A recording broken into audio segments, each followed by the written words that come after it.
This is DSU News with Shane Nasty, baby!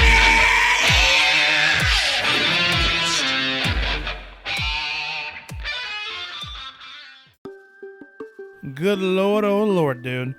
Did this come out of nowhere or what? I mean, The Conjuring Last Rites destroyed the box office, bringing in 83 million domestic and 187 million worldwide this past weekend, dude. Jesus Christ, dude. Oh my God. I'll guarantee you nobody saw that coming, dude. I know I didn't, dude. I mean, looks like everyone went out. I think everyone went out to the theater to see this one. I mean, I'll have my review out later this week, though, for this one, but goddamn, dude, this is nuts. I mean, you already know what I say, dude. When you know horror owns at the box office, no matter what movie it is, dude, we all win in the end, all right? As horror fans, all right?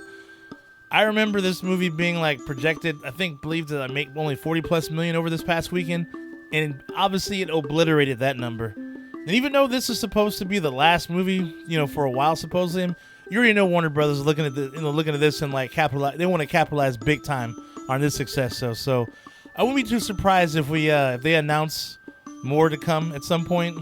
I'm sure you wouldn't be either, anyways, right? But anyways, though, and being pretty slow, with the coming fall and whatnot this season, people still want their horror nastiness, and this is probably the best time to release these movies, though, man. I mean, unfortunately, the same company, Warner Brothers, who just released The Conjuring, they felt it was more ideal to move Mortal Kombat from its October release this year to May 2026, dude. 7 months from now. I think, or 7, 8 months, something like that, man. Dude, Jesus Christ. The crazy part about it, this movie is already completed and in the can, as they would say.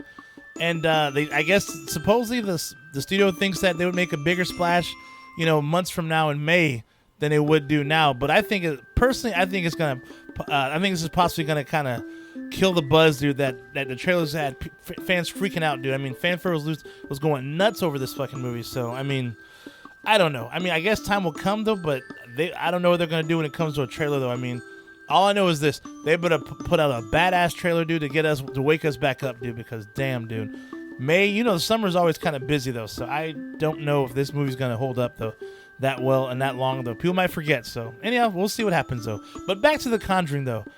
I personally felt like the last good one, in my opinion, was maybe the second one. First one was great though, but the third one, oh my God, was horrible.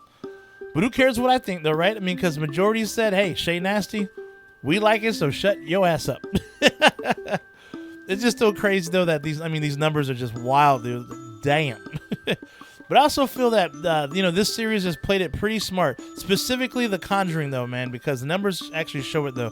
Because I think it's pretty smart because they didn't actually oversaturate the market putting out 3 or 4 movies of these. I know they actually had the Conjuring, universe and whatnot though, but the Conjuring movies specifically though, they didn't try and put out too many at once though, man. At least it was spread out and whatnot. Unlike certain things like what Disney does, dude, or they have done with the MCU. Jesus Christ, dude, they went nuts, and I think that's why they're kind of suffering right now. Plus, the marketing in this film, dude, being the final chapter, always catches attention and curiosity, though. Look, case in point, another franchise that nobody gave a fuck about or gives a fuck after watching it, though, but still makes a god ton of money, Avatar. They spread those movies out enough where, gets all the casual moviegoers to see it, and then, other ones who actually love that kind of stuff, though. Same thing with Jurassic Park or Jurassic World, whatever the fuck you want to call it, though. As many times as people complain about it, they still go out and watch it, though. I mean, so there's some studios who know how to play the game and get those asses in seats, though, regardless, though, man. So, but real quick, I gotta talk about the Black Phone 2 for a minute. Man, I'm gonna be honest with you. The first one was awesome. It's one of those, I feel like this is one of those movies where it's like, you know what? It's so good, you don't need to make another one. But you know what happens, though? It does so well, the studio's like, well, pump another one out. I mean, this is the thing, though, in the sequel. Ethan Hawke's character legit dies in the first one, dude. And now he's coming back like fucking Freddy Krueger.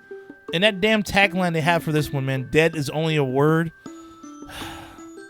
I guess it's true when they say that nobody ever really dies.